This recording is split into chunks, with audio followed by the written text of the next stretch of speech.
Hey y'all. I don't know how I missed the questions in the module, but I did. They were better questions than the one that I put in the PowerPoint, but c'est la vie. So here are my thoughts. I think that West Side United is sustainable and is built to last because they have strong community bonds with groups within the community to help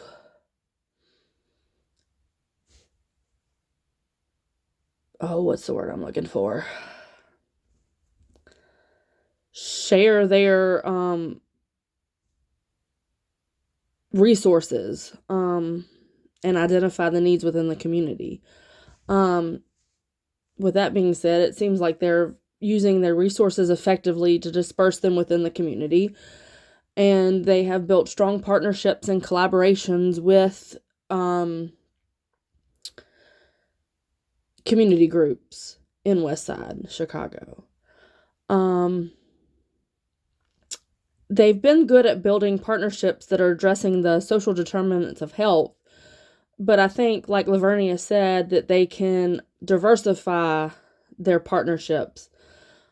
I'm not sure how, maybe by expanding into other communities, maybe looking to the Loop, which is more affluent, and seeing if they can build partnerships within more affluent communities or other internships, not necessarily medical related, things like that. But I did come across an article in my research to see how that they could be more effective, or what else they could do to address the vulnerabilities and to close the racial health and wealth gap. And I come across this article from the Center for Public Integrity. It might have been a podcast, but I read the transcript. It was entitled, "How Can We Close Our Racial Wealth Gap?" And in there, they had some pretty good ideas. The case says that West Side United employs 1,800 residents within West Side Chicago in their health facilities, but do they have pay equity? That's something that West Side United could work towards if they're not already addressing that.